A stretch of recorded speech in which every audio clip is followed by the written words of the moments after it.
job. I hate this goddamn job and I don't need it. You two had better be calmed down or we're breaking out the ball gags. You're listening to the fucking Suns and Shadows podcast on this network. So fucking subscribe or die. Fist bump. What is up, everybody? Welcome back to another Suns and Shadows podcast. I am Jeff, joined as always by Kevin. We are talking about Spawn, the animated series from Todd McFarlane, which aired on HBO back in the late 90s. Kevin, did you remember watching this when it first aired? Yes, I want to say religiously, but I caught it like every other weekend that I could, I think. But I was definitely going over to my buddy's house that had HBO and staying up super late while like everyone else was doing some other shit. I'd be the only one hooked in front of the TV watching this. Okay. Yeah, I remember watching a little bit of this on like a free HBO weekend back when that was a thing on cable. It was like once every like, what was it, 4 to 6 months, they would be a free pay-per-view weekend. And I would catch this and then I would watch it through the summer at my dad's house, so I could get caught up because HBO would constantly like replay their shows like all the time. And I really enjoyed it back then. And it's been a long time since I've seen it, but it was very nice to revisit it again. But yeah, I kind of watched this back when it first aired, not religiously, but I was able to keep up with it relatively when I was visiting my dad, who did have HBO and the Cinemax package back then. Oh, that's cool. That's definitely. Yep, he had a fancy satellite dish. So, and he lives out in the countryside in Wisconsin. So that was kind of the only way to watch TV. Otherwise, getting cable out there was kind of a trick. But now you can get cable out there and everything. But he's on a normal satellite dish now from Dish Network. But I'm talking like when his satellite dish was the giant one that was like the size of like a garage door. Oh, nice. Yeah, we had one of those out here at my ranch, at my grandfather's ranch. And we'd always like, it was one of those things where it's like the most tempting shit on earth to climb it. Right. but you knew better because you get your ass kicked. And then you lose the TV for God knows how long until they fix it. They were usually watching ESPN. So like that wouldn't affect me whatsoever. Yeah. But Dad would have the races on for like NASCAR or whatever, and we'd catch like the live feeds. So there'd literally be like no commercials, and you could hear the announcers yapping during what was normally a commercial break, and they'd have the most random conversations. It was super fun. Sometimes we'd get that with the wrestling shows too, like WWF Raw, WCW Nitro, same things with that. If you happen to catch like the live feed, you could skip the commercials. Oh, that's cool. Yeah. Then they kind of stopped doing that. But I can see why. yep, you don't want to hear JR and the King going, God damn, these motherfuckers need to stop wrestling like this. They're going to hurt themselves. They're going to hurt themselves. They don't know what they're doing. Bring back the puppies. But no, when I really puppies. got to see this is when the VHSs came out to Suncoast. Like, okay. Was that in the form when they were coming out as movies, or were they individual episodes on those? If you remember. I want to say golly. It might have been either just the season or all 3 seasons. Okay. I don't remember which. I think it was all 3 seasons. Right, because it has that history of it was designed as a show, but when it got to home video, it either was released as either a season or it was released as a movie. They just took out all the Todd McFarlane intros. Oh, really? Yeah. I don't recall that. I remember seeing the intros to them. Yeah, when I was doing my research for this, that's what I was catching about the home video releases. Because one of my notes overall for the show is it almost feels like each season would have been better done as a full animated movie. I could see that. And I think the reason is because of who made the series. It's the same company that did Vampire Hunter D. So their reaction is to make something epic, to make something broad and gripping. And they did do that, but they could only do it within 6 episodes per season. Right. So their hands were tied quite a bit. Like, for the most part, in the first 2 seasons, there's not a whole lot of room for filler at all. No, and I even wrote that down in the notes. Like, what is considered filler is so minimal. And if an episode starts off feeling like, oh, this is going to be the filler episode, within 5 minutes, they're actually doing an actual proper storyline that carries through all the episodes. And so it keeps it going constantly. So you never feel like, oh, well, this is one I can kind of have pay attention to, or, man, this sounds stupid. I don't know if I'm feeling this episode. 5 minutes later, you're like, oh, somebody just got killed. Or there's a mature scene of sorts, because this show did not hide its mature ratings. No, and they really wanted to go balls to the wall with this. Like, Todd wanted to go full throttle. HBO said, you know what? If everyone's clamoring for this, if this book is selling that well and the violence is that hot right now, why not? Let's see what happens. And they made it pretty much just like the comic book. And golly, it was one of the best comic adaptations you'd ever seen. I think it still is. The animated, a lot of people agree. Like, the animated, if you're going to watch any of the live action Spawn or any products that have ever come out with Spawn, this animated series is the one to check out. And hell, even I had read some Spawn comic books before the show had come out, so I was a little aware of that. And then the first movie came out just after the first season aired. But now, do you know, did the movie hurt my sex life? Did it hurt the longevity of this TV series? I don't think so. I think ultimately, by the time they got to season 3, from what I was reading, there was a little too much going on behind the scenes about what they wanted the show to be, where it was going. And of course, they were having budget issues. They were also having meeting timeline issues.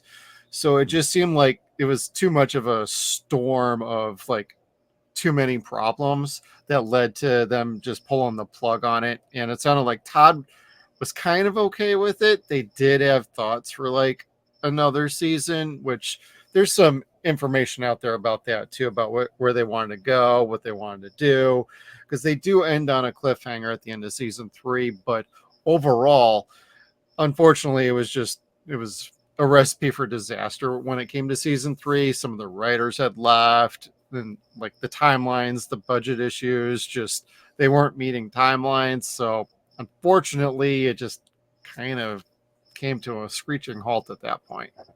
Yeah, season 3 wasn't bad at all, but there is a definite difference of quality between seasons 1 and 2, and then 3. Yeah, 1 and 2 is pretty consistent. 3, they start to inject a bunch of new characters and different angles and storylines going on. Yes, and I don't think any of them were from the comics, and that kind of confused people. Like, at this point in season 3, people wanted to see Angela hunting Spawn. We'd seen her very briefly in season 1, and come season 3, everybody was waiting to see her, and we didn't. And you kind of got that cock tease in the movie too, where it's like, oh, there she is. Yep. Doesn't come back. Nope, not at all. So I mean, Spawn is a great franchise of characters that never really gets the great entertainment treatment. Like it didn't get the great film adaptation. The animated version is great for what it is, but it's not perfect. It's too short. No. They tried doing too many things in too few episodes, and they painted a really pretty picture from very far away, I guess you could say. Like, there was just so much going on, right, that they could have been a little bit more concise, and it would have helped out a lot. I think but it brought it closer to being perfect, because again, this is very good. This is one of the better series we've covered in a while. Right. And it definitely you feel some inspiration from, say, like Batman the Animated Series, but this is way more mature. And of course they brought in Shirley Walker to do the scoring on the show, which is fantastic. But they had her intentionally not go for a Batman score. They had her doing something a little more unique to Spawn. And I think that was another charm that they brought to it. Like, definitely there was quality work on the show. I would just argue at times the quality control on this show wasn't always there. And I don't necessarily mean that animation wise. I mean that in like technical wise. Like there was times like with the voice actors, they clearly sound like they're in a booth. And they didn't do enough work to fix that in post. And it takes you out of episodes from time to time. By the time they get to season 3, they seem to have figured that issue out. But through seasons, especially season 1, oftentimes you're hearing the echo of them being in a room, not in an alley. And so it can be a little jarring when you're listening to the show. But as long as you can look past issues like that, then it's still a very enjoyable show. It's just, it might pull you out of a scene here and there. Yes, and it's only very momentarily.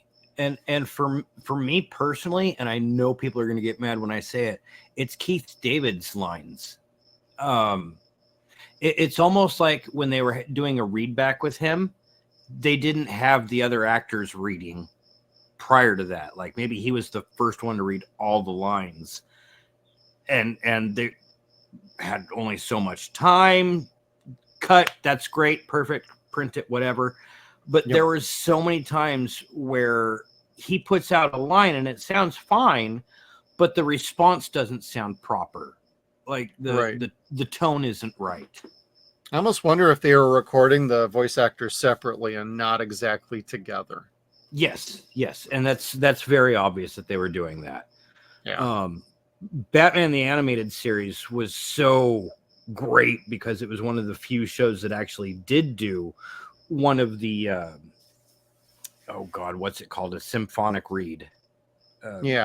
Basically everybody's there, not a table read, but it is a table read.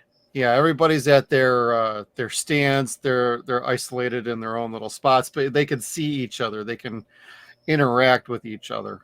Yes, Kevin and Mark can sit there and make faces at one another as they're reading lines back and forth as Joker and Batman. Yeah, Kevin can be flipping Mark off, and Mark's like, "You fucking prick."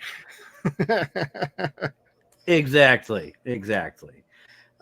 Whereas this, it's very evident that there's someone in a booth reading to the voice director on the other end of the booth, and that's fine. That is what most voice acting is.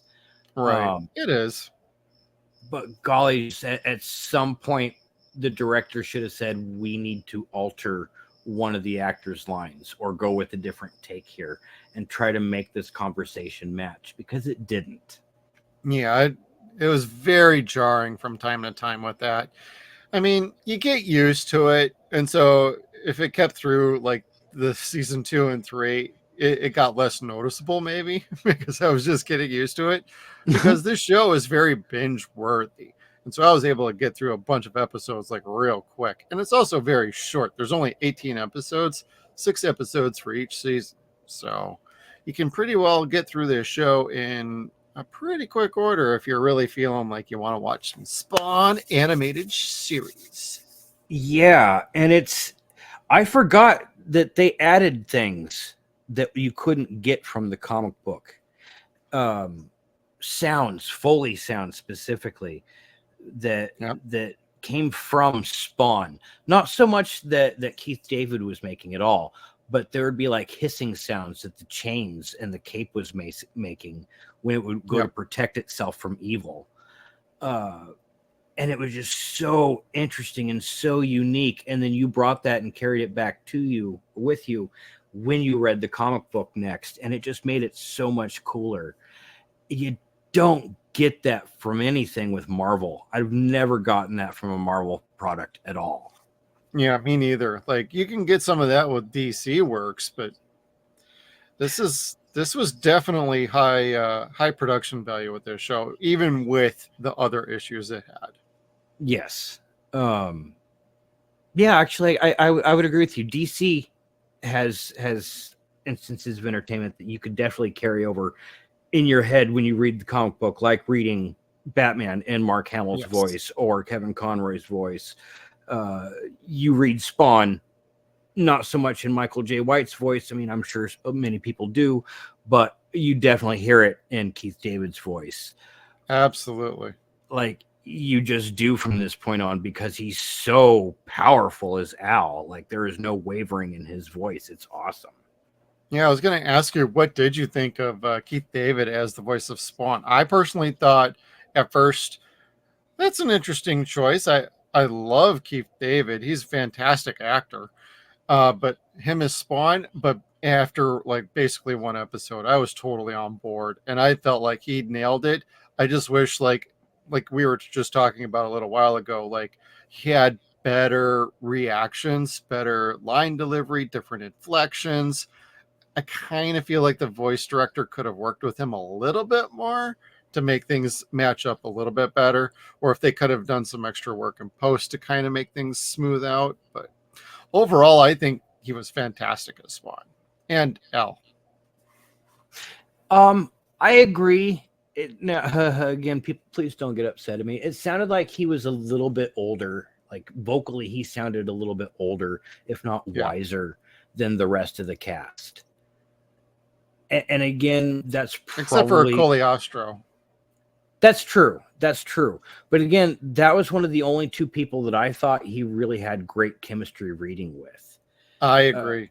The only other person that I felt that his voice and the tone would match the conversation was when he was speaking with Granny in season 3. Yes, that was some good work there too.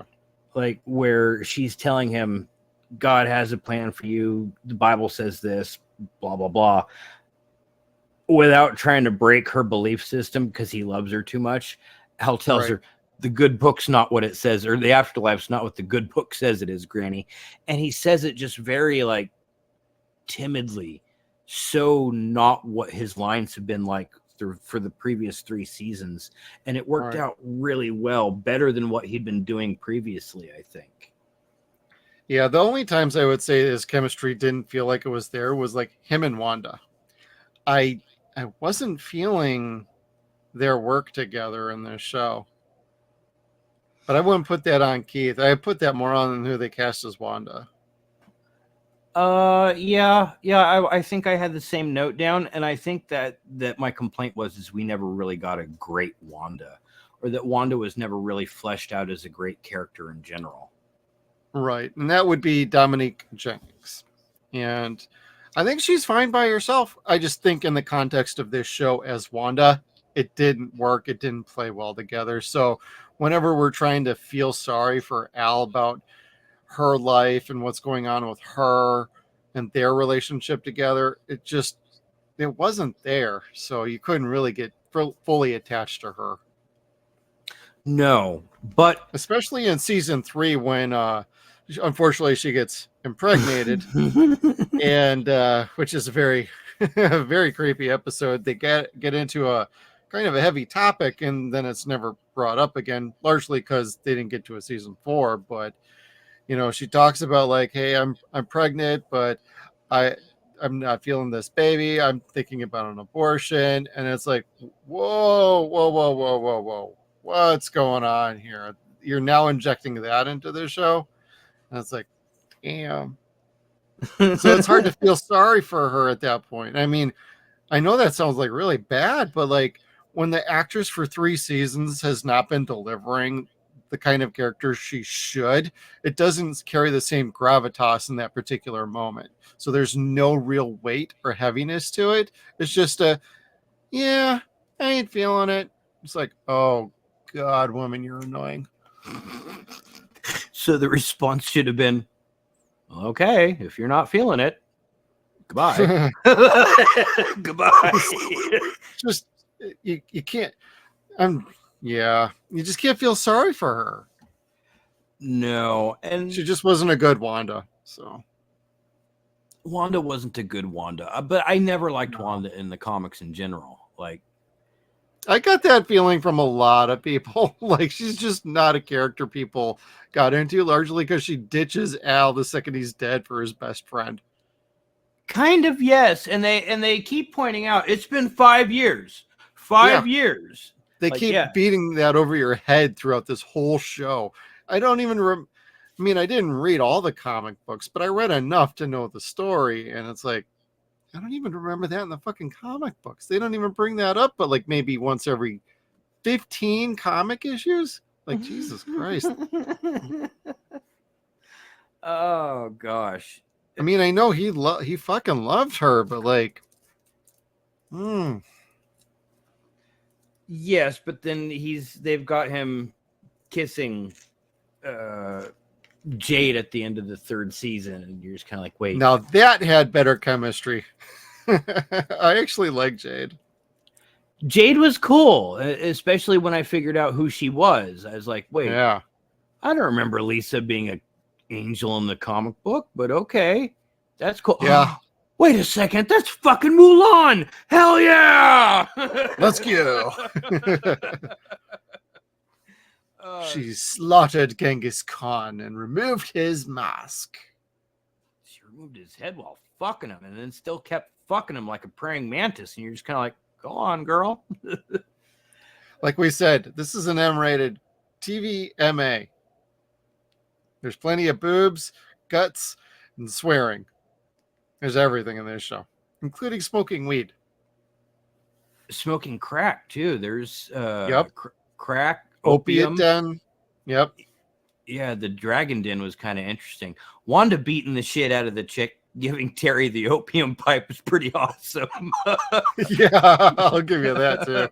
Get out of here, bitch! Bam! Yeah, there was the moments of like, okay, this could be all right.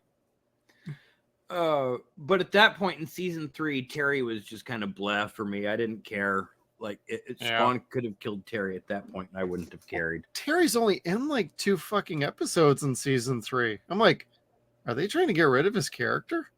Well, it was a different actor in season 3 too, I think. Yeah. Which wasn't noticeable at first, but then it got noticeable, and you're kind of like, yeah, okay, Yeah. less Terry's fine.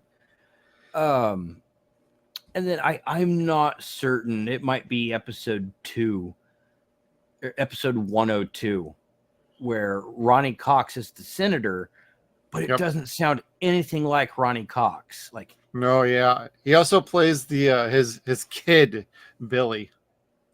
Ronnie plays Billy also? Yes, he does.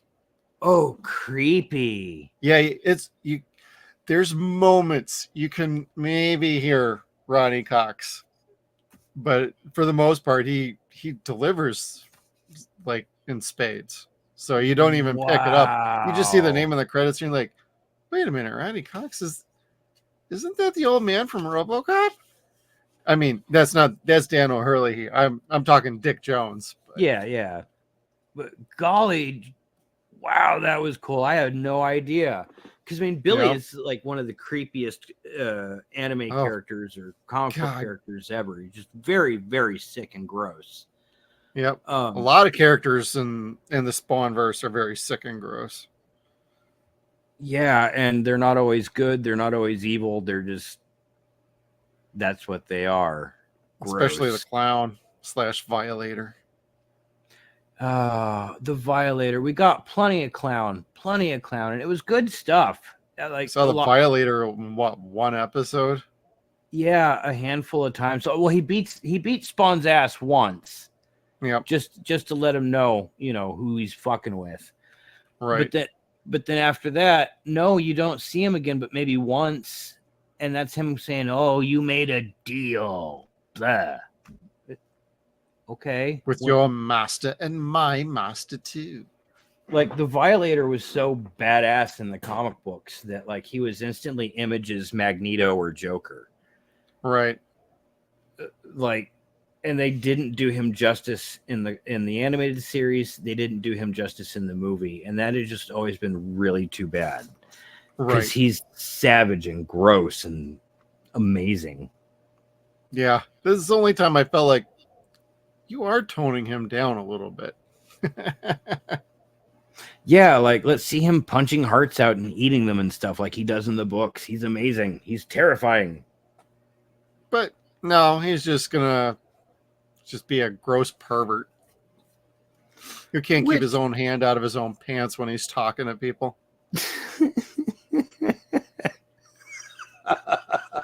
It was so funny. I kept noticing that. I'm like, are you wanting people to notice he's got his hand down his pants like Al Bundy whenever he's talking to somebody? Oh, it's funny. I had a friend like that in high school, and he wasn't being a pervert, and he wasn't doing it intentionally. Just that's what we'd think, and when he wasn't thinking, I guess he'd scratch himself. Hey, gotta adjust the package at all times. Special cargo on board. That's right, ladies. It was usually when the ladies would come by. Yes, indeed. Yep. He was thinking with the wrong head and the wrong hand.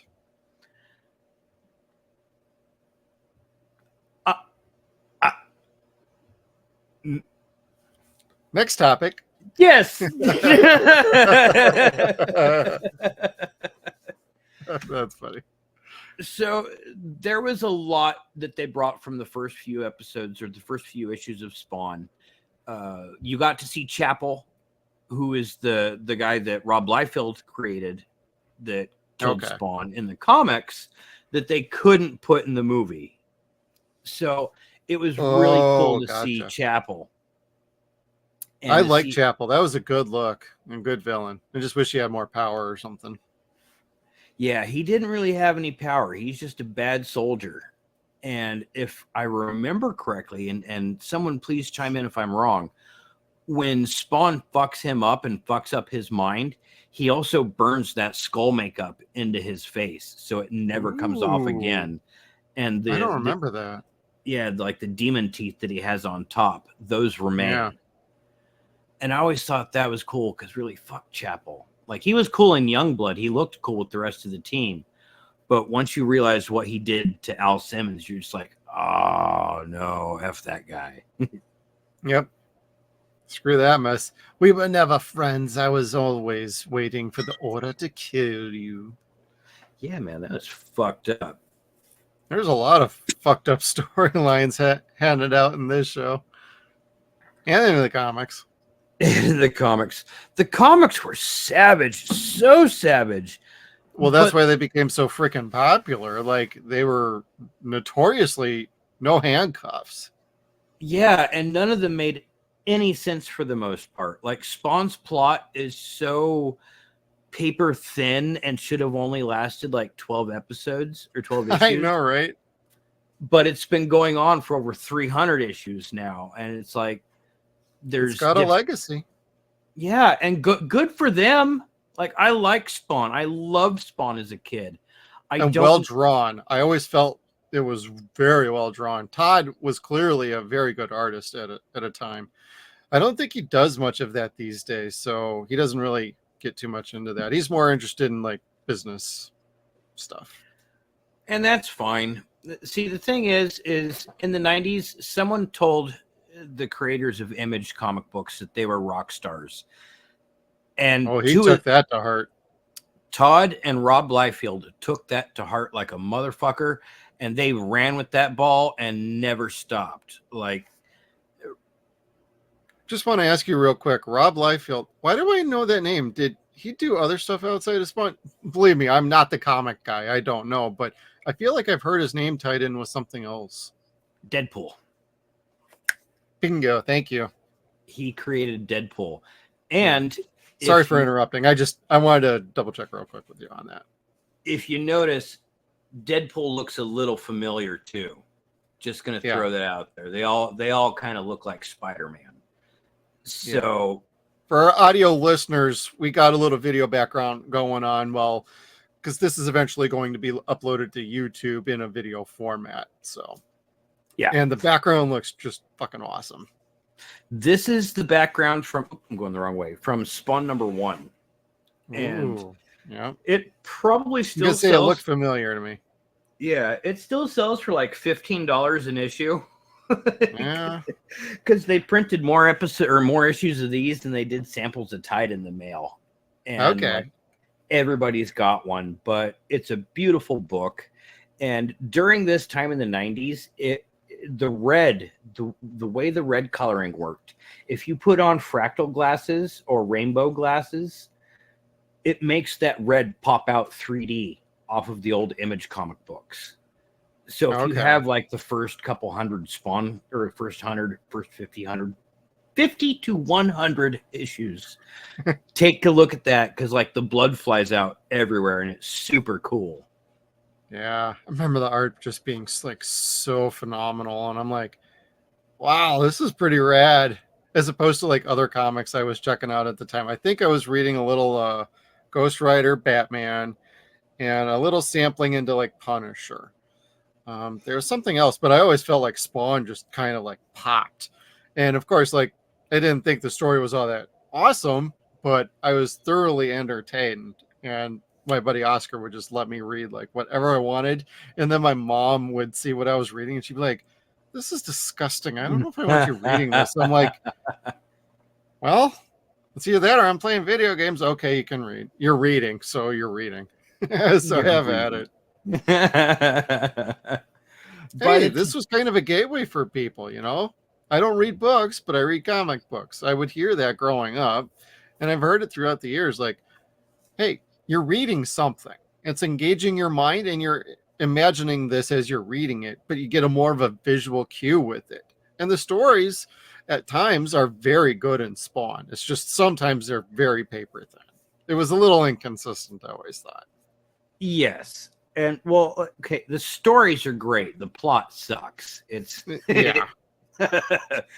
When you get stories like the bounty hunter, the warrior angel Angela, hunting him throughout centuries, or hunting Spawn throughout centuries, not necessarily Al Simmons, the medieval Spawn, and eventually him turning into Cagliostro.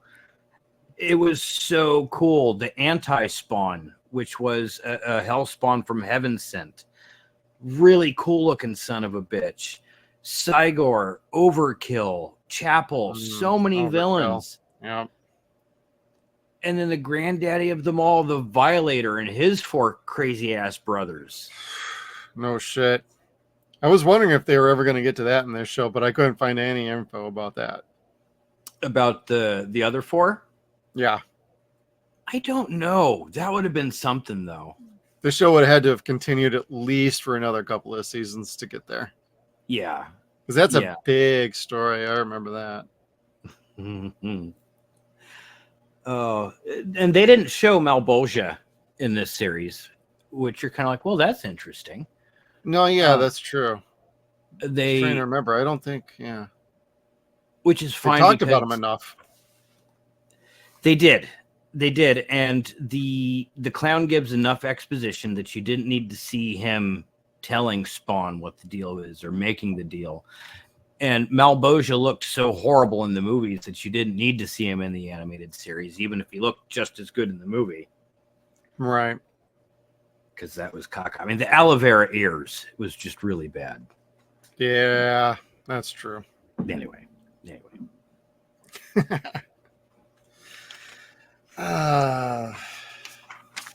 a look at our notes here. Oh, goodness. You know who I haven't talked about yet? Who? Sam and Twitch. Oh, yes. Burke and Twitch. Golly. I love them. They've been like just... Twitch is awesome. The highlight of the story or the franchise since the comic book, since the first issue. Like, it really did start out with them investigating these murders in the alleyways. And Sam has a gut instinct for all this horrible shit that's going to go down. And Twitch is an absolute genius that is loyal to his boss, that's crude and rude, but has the heart of a fucking warrior lion on the streets. But they're also Abbott and Costello. And it's so goddamn funny. They have a great balance and chemistry together, so it totally works. You don't feel like you're watching a bunch of inept cops. Yeah, no, not at all. Like Sam he's the bad cop. He's gonna beat it out of the guy. It never fails if Sam's on the case. Twitch, Exactly. if he's gonna investigate it, like his detective skills are on par with Batman.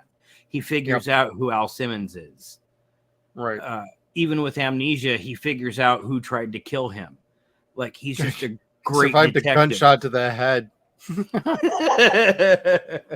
I was just like, I literally did not remember that from on my rewatch. And when he got shot, I'm like, I don't remember him getting killed.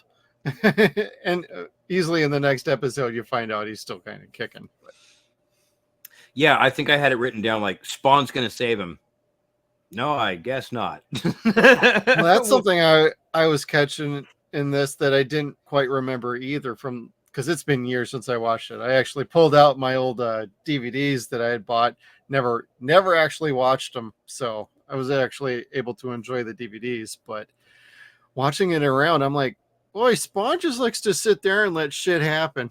He really doesn't want to get involved with like fucking anything. So many people just die and he's just standing there watching like, oh, well.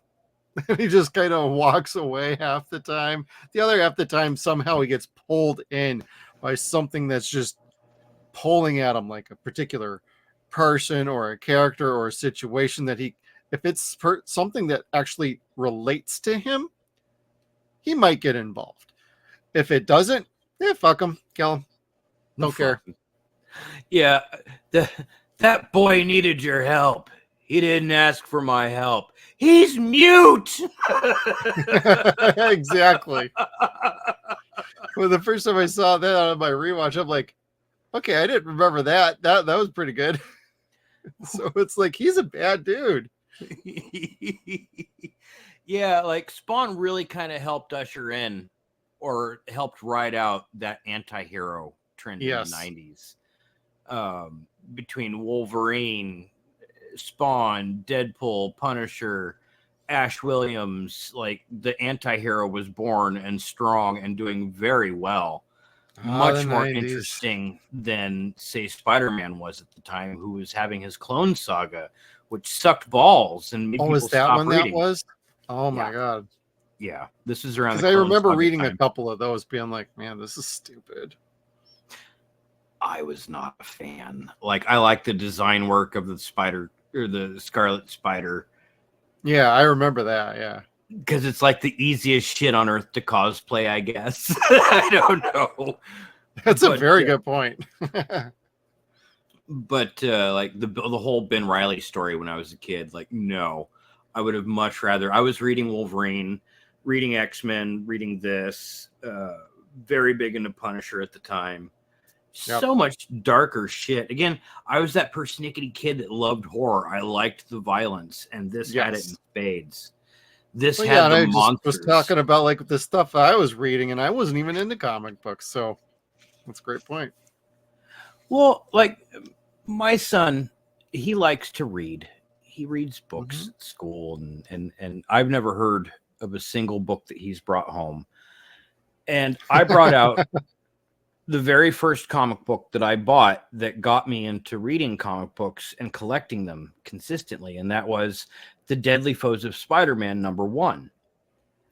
And I sat down and I was trying to read it with him, and he got bored within like half a page, 2 pages, and took off.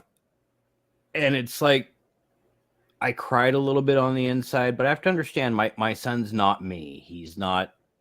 Well, for one thing, he's special needs, so it's like he's not going to be like as salivatory for a comic book as I am. He's not as big into the superheroes as I am. He is, but not like. He's a more Miles Morales kind of kid than he is a Peter Parker kind of kid. Okay. Miles Morales is Miles Morales. Yeah, I fucked up somewhere along the lines, but like he was not having the wanting to sit and read comic books just yet. And I'm trying to explain to my wife, if he could read this, he could sit and read Moby Dick. If he reads this, next he reads X-Men. If he reads X-Men, the whole world is his fucking oyster as far as literature, because the X-Men books were written so fucking smart that like they were a gateway to English literature. They really were, especially whenever Beast is concerned. That's true. Have you considered I know he's very big into like bridges and stuff. Have you thought about looking for comic books that have a big arc involving a bridge? You'd have to put your brain to it, but that might be something that could maybe kind of nudge them along just a tick. You know what helps in that regard is Superman and Shazam, where they're trying to get the bus from falling off the edge of the bridge. Okay. So, yeah. We have utilized that before, yeah. Okay. So just a thought. Yeah. I wouldn't let him touch the older books that show the death, but the death of Gwen Stacy. I've got a couple bridge shots. Yeah. Yeah, I don't care if he sees that. I don't care if she knows that she dies. He just doesn't touch those books ever. Not until I'm dead and they're his. Priceless gems. Spider-Gwen. Honestly, her hair like ever she does. I think books like Spawn. My boy will take my Spider-Man comics. My daughters will end up taking books like Spawn and The Darkness. Yeah. And Sandman. Like, they love their horror comics. And Spawn and Darkness is pretty much as like gruesome and monstrous as it came in the 90s. Oh, Darkness. Which, if you didn't read those books, check out the video games on PlayStation Plus. They're really fun. Man, I forgot about that one. I think I read only one issue of Darkness. Might actually have it in my collection still. Oh, golly. I pulled a bunch of comics from my dad's house when I was out there, so they're all needing to get put in bags, boards, and in a long box instead of in a plastic tote. That's not that series was very similar to this in the sense where Angela, for being a villain, was so popular that they had to make her a main character. Now, granted, Darkness's villain was already a hero. That was Witchblade. Right. And so those two were just naturally blowing up together. Witch babe. Indeed. Although the TV show for Witchblade, I didn't think was all that great with Yancey Butler. I like Yancey Butler, but no, the TV show wasn't all that good. No. Thank you, TNT, for giving us that. That stupid metal At least thing. HBO brought their quality to this show. So at least the production values were pretty good, I would say. Okay, so that Witchblade series was kind of like what we talked about with the Punisher movie, where you're only watching Punisher in spirit. Like, it says it's Witchblade. This is like watching, reading Spawn. Yeah. The Spawn movie wasn't as bad as the Witchblade series. Like, it's still closer to the comic book, but has that only in spirit because you don't see it was more mainstream and toned down and yeah. So I don't know. This was still mainstream, but wasn't toned down at all. This had what I liked is I liked that oh god, what was the main villain guy? Terry? No, not Terry. Jason? Yeah, Jason Wynn. Or Wicks? Shit. Win. I'm sorry. It's Friday night. It's been a week. What I liked is how he actually didn't look like a member of the Douglas family. And he looked like somebody who could fight Al Simmons or whatever. He actually was built and had stature to him and actually had a presence. And I liked how they presented his character in this as opposed to the movie. Yeah. He had a bodyguard in the next room. He didn't need the bodyguard in that room as Martin Sheen did throughout the entire movie. Sheen, that's right. Yeah. I was trying to figure out his Douglas name. family. It's the Sheen family. That's right. We got Baldwin news coming up on tomorrow night's live stream, so you know. Yeah, that's true. They don't miss. Shit. I just completely digressed from Spawn with the Baldwins. That's okay. We were just talking about the Sheens and winning. Oh, yeah. Wynn was definitely dangerous and like black beltish in the comic books. He was a little bit portly, but he was definitely dangerous. Yes. That's what I remember from the comics. Yeah. He wasn't as patsy-ish as he was in the movie at all. Like, no, yeah. He was hell's sucker. Non-threatening. Yeah. So I don't know. This could have gone on. It should have gone on. I had high hopes for season 4. Again, my hopes were always going back to Angela and Violator, and I don't think we would have seen that in season 4 still. Well, they were going to bring back some of the characters we hadn't seen in a while too. That is something I did catch. Yes, like season 3, it starts to sprinkle seeds that you would have seen in season 4. Right. And I was sitting there telling my wife, I'm like, yes, we're getting to that point in the series where you're starting to see plot points that never come to fruition. Right. And well, and it ends basically with Spawn saying, I want my humanity back, and I'm ready to do whatever I need to do to become a human being once again. Yeah. Spoiler. And then black. That's it. To my knowledge, 300 issues in, that still hasn't happened yet. So, yeah.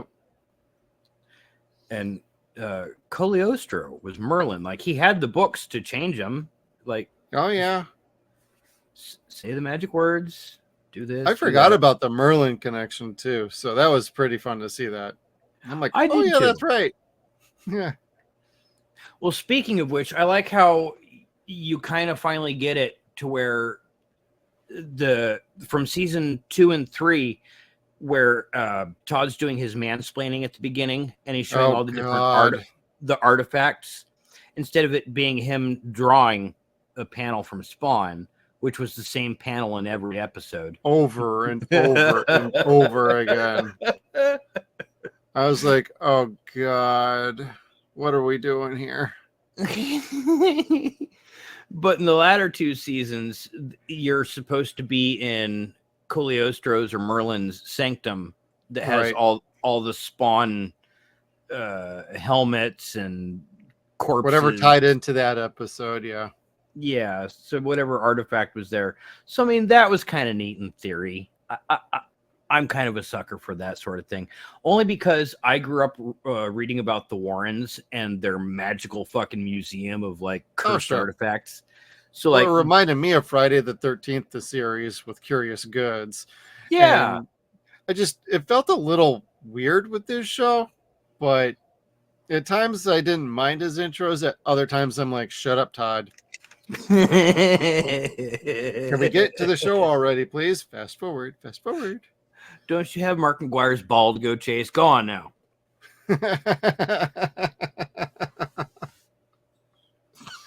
I'm sorry. That rubbed me so fucking wrong as a kid. Because I was a huge McGuire fan growing up. So, like, when I was in college and that whole fucking competition was going down. Oh, and yeah. it was just... Yeah. And it was just the coolest thing to watch him and Sassy. Sassy. Him and Barry Bonds was so sassy. They were just having a good competition, and then McFarlane buys the ball, and he starts touring it around all the different wizard cons and charging people to see McGuire's ball as if he hit it himself. So that's where I'm kind of like, someone told Todd McFarlane that he was a rock star, and he still believes it.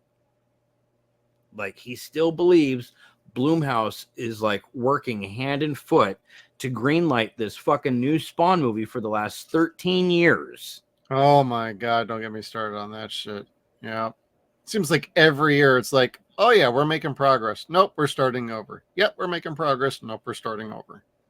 Yeah, and Todd's had a couple really good ideas for movies. Like, yeah, it just I've never heard the comes ideas. I'm through. like, damn, that's dope. Let's go. And Well, nothing. One of them was a Sam and Twitch movie. Well, like yeah, it- I know. That's what I mean. Yeah. And Spawn was just basically going to be in the background, like this natural, Yeah. yeah, like Swamp Thing was, or Man Thing in his movie. It sounded like it could have been okay, but it didn't sound like it would have been mainstream enough for a major studio to put it out. I mean, maybe a couple of years ago, but like now, the way the environment and landscape is for TV and film, like I don't know what you're gonna get with a Spawn in this era right now. They almost need to literally not give a shit. It would have to be back on HBO again. I think so, yes. Well, I think they're the ones that would have the first right of refusal to get a show or a movie anyway. Warner Brothers and HBO is all the same damn place, but I don't know. I have to wait and see about that. I mean, I would love to see Spawn continue on in some form or another right now. I mean, there's good stories there. There's fun characters. Like, there's a journey to go on with the Spawn character. It's just unfortunate it kind of ended in the animated form with this. I thought at least we would have gotten another animated movie or something eventually. Something akin to maybe better than the Lady Death thing that came out a few years ago, but Well, DC puts out all these, or Warner Brothers puts out all these wonderful DC Direct animated features. I'm not going to call them cartoons because that's demeaning. Like, they are feature films that just happen to be animated, and they're really good. The Constantine movies are fucking amazingly good. love those. Yes. Much better than the City of Constantine Demons is movie. great. Yeah. And that's not to discredit the Constantine movie. It's just not as good or as faithful to the comic as the animated features are. And this, Bingo. I think, could be the same way. Like, Right. Todd, for as much money as he makes with action figures and putting those out, you'd think at some point animation would have been your thing again, because this, you had your fingers in this, Todd. You always did. Yeah. Like, And control. you got a franchise that's not been smeared to death. So there's something you can do with this and keep a legacy going for Spawn and just keep it alive. Just it's time to either kind of put up or shut up, unfortunately. Like, if nobody else is going to put money into it, maybe it's just time to knuckle under and just make it happen yourself. Like, go Maybe. indie. You can do it. No, you can, Todd. You know how to write. You know how to draw, damn it. Let's go. Yeah, and I know really, you may not be interested in drawing, but we're interested You in have you the talent. drawing. You're the master. Sorry. you are good. Like, come on. We want to see you do what you're good at, man. Not just making money. Which he excels at. Very well. Very Just gonna- shrewd businessman. I know a lot of people don't like that, but like, he's a shrewd business guy. Todd's really smart. Other Yeah. than the fact that he thinks he's a rock star, he's really smart. Like, he knew when to leave Marvel. He knew Yeah. when he needed to make business partners once he left Image and Malibu.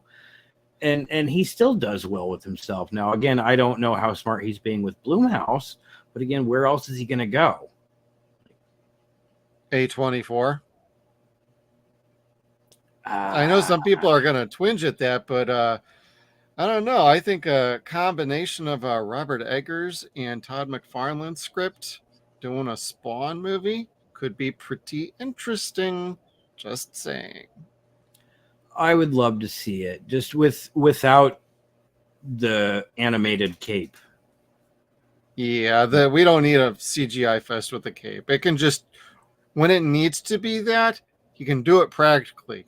You just got to know how to, you just need a director and camera people. You just need people that know how to do that kind of work. Well, you look at Doctor Strange's cape, like the cloak of levitation. Yeah. It moved, it looked real, and it didn't flow and move all the time like a natural jellyfish type Like a thing. cyclone of like red. Yeah. Yeah, it managed to look like a cloak and alive at the same time and not look stupid. Yeah. So kudos to them. Yeah, I think you could definitely make it work, but that's just hopeful thinking of, hey, where could we go? Give me That's my true. Twitch and Burke show. God damn it. I would have loved that. Just Or movie. a Max series of Twitch and Burke would be awesome. Just 6 episodes, 1 season. Just try it. Yeah, like Or make a pilot and see what happens. Like, somebody might grab that. horrible cult cases that they have to fucking cover in New York because they get all the fucking shitty midnight shifts. Yep, and all in the same shitty area. It's their district, so their jurisdiction. And somehow they all tie back to Spawn. And so you get an appearance by Spawn in each episode at the very end of like, yes, I killed it. Or no, it wasn't me. And it's a 2-parter, and it goes into the who's really at fault. Another drug-pushing priest. And you got to see those chains flying out from the shadows. I know. Fucking dope. Snapping. Man, I love the bones action in this heads. show. That was so dope. Yeah, it was a lot like Animal Kingdom, like watching a predator pounce on something, and then you would hear Cogliostro explain that it's like watching a predator pounce on something. You're like, oh, I was just thinking that.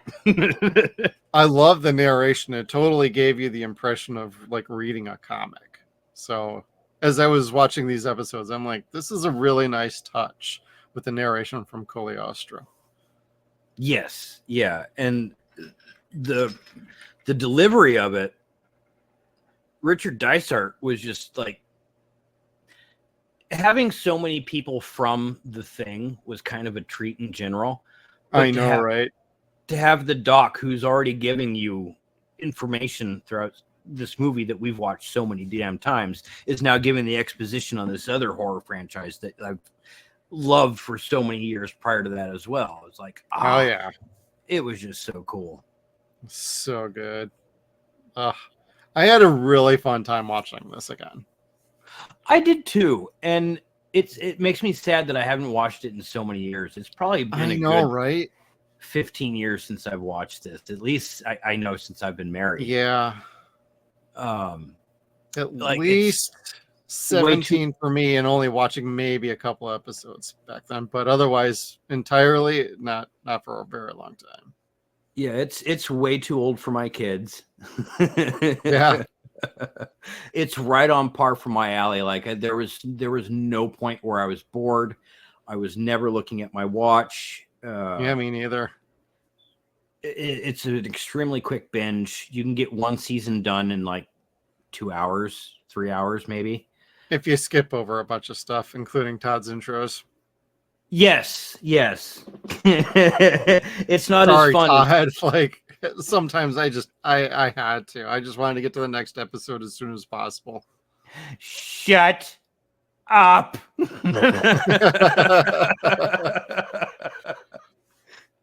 But he does set the stage properly with the intros. It's just once you get into the rhythm of watching this show, you just want to get to the episode as quickly as possible. Yes, especially when you're doing the binge model. Like, yeah. And there is no, at least for me, there wasn't at the time, there was no skip button. And I'm not a skip intro kind of person, but this is a skip intro kind of show. Yeah, like you don't need to see those. They're not really required to understand what's happening unless you like the live action bits with a little subtle hint towards what you're about to get. But they just felt unnecessary. It wasn't really needed. And when they put these out on home video, we mentioned this earlier, is like they clipped those out. So this was a long running movie. So it would play very differently. I'd actually kind of like to check that out if there was a version of that somewhere. I did not look, but you just got to hit the fast forward button because I tried to do the chapter skip on my DVDs. It doesn't work like that. You actually have to fast forward because it just jumps you right into the middle of like the first like 3 minutes of the actual show. And it's like, shit, now I got to rewind. Oh, no. Yep. I probably have this like old DVD set, but that was before they started putting in like chapter stops right there. The chapter stops. Warner Brothers has never put out good DVDs, so. Well, the DVDs on my set at least, when you use your remote to click like the episodes or settings or anything like that, it had the Spawn face as like the cursor, so it would highlight over things. So it had the little circle with the mask with the little white mask as it would go over the different parts of the screen. So there was some effort put into the DVDs. That's cool. And a couple episodes had commentaries, but I didn't actually go back and listen to any of those. Oh, gosh. I couldn't tell you if mine did or not. But I couldn't find my DVD either. So It's buried somewhere. Yes. Just like Al Simmons in a casket. In a casket. How many times did he dig himself up? Once, for sure. Maybe a couple. And I want to say he goes back there at least a second time. Yes, he does. And like he's already buried again. And Jade's like, Yep. "Oh, is this where you're buried?" I want to be like, "No, bitch, I just hang out here. It seems nice. Like this spot right here in the whole cemetery is really nice." Yep. And that's when Jade got killed by, or was getting hunted by the other angel hunters that just wanted to kill her. Yeah, that was shitty. But yeah, that was lame, dude. You find out that heaven's just as politically shitty as hell. Worse. Yep. They're worse than hell. Yeah, it was nice to see that she was kind of getting to a little Shades of Grey character too herself. I don't like, know. I betrayed my mission. You're betraying yours. Like, star-crossed lovers. Here we go. Oh no. Because Spawn played like Shaft in this goddamn show half the time. Can you dig it? He can dig it, and all the chicks dig him. Like, yeah. dig him. Whether he's got a face, he doesn't have a face.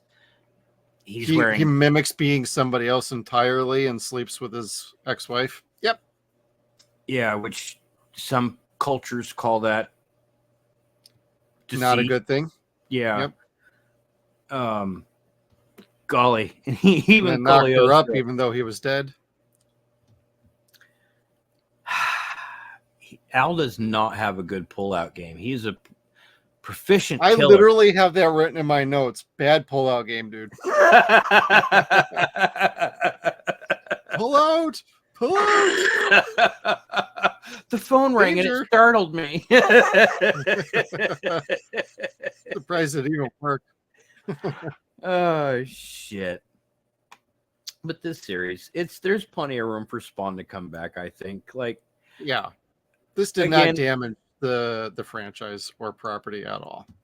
No, and it's been almost 30 years since this and the movie came out. So it's like we've forgotten how bad the movie is. Like, it's forgiven at this point. You could make something better. Yeah. Absolutely.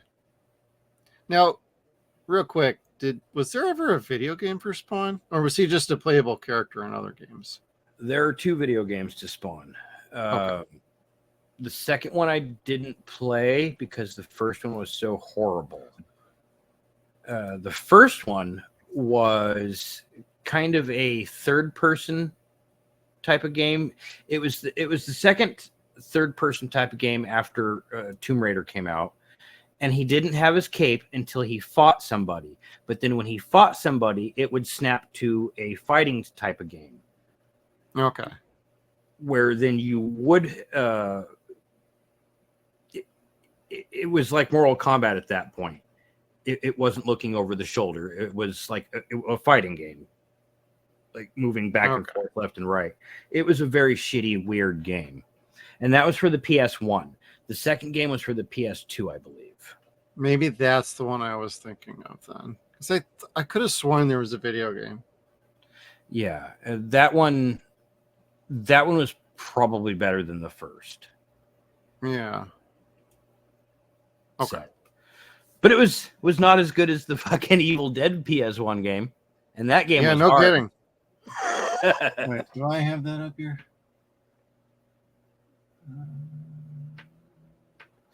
Golly, I'm curious. Oh, yeah.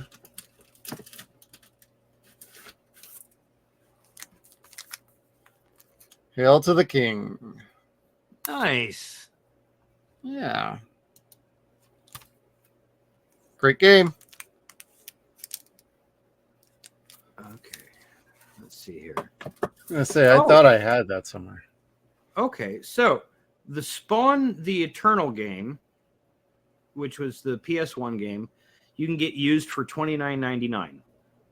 Oh. So it is not a hard to find game. It is not a really high sought after game, but the cover art is really pretty and the disc itself is kind of pretty. Okay. Sort of. The game itself sucks butt. I will warn you. Yeah, I seem to remember something about the game not being very good. And then it was Spawn Armageddon. That's the what it PS2 was. And that looks like it's on, you're looking at eBay, everybody. You can get it for about, if you just want the disc, it's $15. If you want a case and everything, it's about closer to 25 to 30. That's not too shabby. No. I don't think I ever played it, though. I remember seeing it, though. Dope cover, though. Damn. Maybe I had this and it was the Evil Dead PS2 game that I didn't buy. Oh, okay. I'm not sure. Yeah, that's pretty rad. He's like, yeah, that's pretty cool. People are going, you don't even know what you like anymore. You've changed. Nostalgia gets everybody differently, everybody. Like beer goggles. Yep. All right, Kevin, did we have any social media for Spawn, the animated series? We got a little bit from our good buddy Chad Peterman. We said Keith freaking David. This was hit on the heels of his breakout voice role as Goliath on Gargoyles, and he knocked this one right out of the park. Yeah. The writers and the animators got to go all out on this.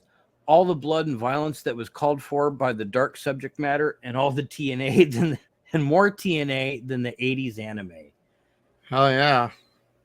That's true. Now, I didn't watch a whole lot of anime in the 80s or from the 80s even, but this has a lot of TNA to it. A lot of TNA to it. Reminds me a little bit of a Ninja Scroll.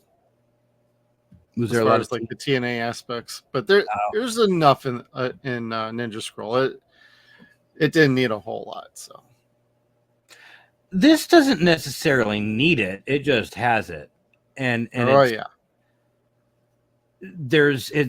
You're not going to complain about it. You're really not. But yeah, I didn't get to see Gargoyles. Like, that was a little after my time. So I liked Gargoyles. That was pretty good, but I don't think I ever finished watching that. I only remember like the first season or two. I think that was my brother's jam. If I had to guess, that sounds like something he would have watched.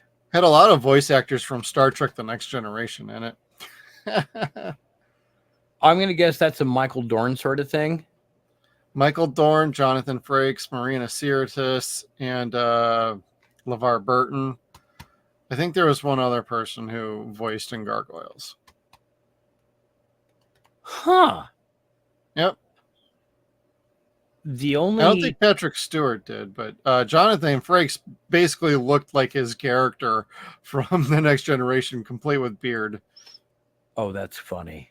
Yeah, I think they did that on purpose. Even Marina Sirtis, they gave her like long black hair. I'm like, are you guys doing this on purpose? She was an empathetic gargoyle. Yeah. Empath. All right. And the next we have from Wise Twin Sailor. I didn't have HBO when the series came out, but went and bought the VHS tapes from my local video store. There you go. Such a great show. The voice actors and the animation was superb. Really did a terrific job of capturing the essence of the comic book. I agree, because one of the things that this show does that it took from the comic book is it would take something, just this really violent scene, and it would just leave you there with it. Yeah. And it would just let you stare at it for a while. And one of the scenes I'm talking about is where he kills Overkill. And it's very unceremonious for what happens, the beating that he takes from Overkill and all the killing you see Overkill do. You don't see what happens to Overkill. You just see this car door open and like bit by bit of Overkill fall out onto the ground. Yeah, pretty much. And you're just sitting there staring at it like, wow, because right in the middle of all this junk is like this biological piece of a skull and cheekbone. He looked like Kano out of Mortal Kombat a little bit. Yes. And it was just so like gripping, and that was the style of the comic book. It would grab you by the bobos. It's not the only thing that was grabbing by the bobos. Well, again, that TNA. Yeah. And the hardcore drugs. But that was our social for this week for Spawn. All right. Thank you. We like to get our social media, everybody. So when we put up our posts about what we're watching, you got some comments or anything like that, throw them out there. We might just read them on our show. It's true. It's true.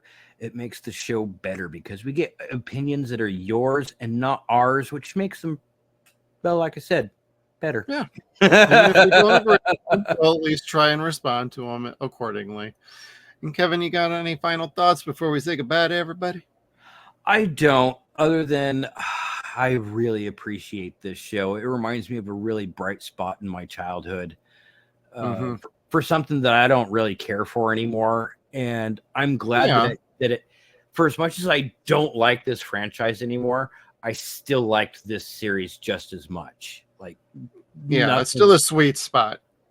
Yeah, nothing faded from me. It's not like watching something where I'm kind of like, I used to really like this. No, it's still, I really like this. And I hope you do too. Yeah, and I really like this, and kind of makes me want to go back and check out some of the comic books again, especially from the earlier run of the comic series. And there's still something there for the legacy of this franchise and this property. Hopefully something will come together in the future. Regardless, I had a good time watching this show again. And hey, everybody, you can still track down that DVD set. I'm pretty sure you can find it on Amazon. It's not a bad cost on there. But I'm sure you can also check it out on HBO Max. I think it's still available on Max anyway.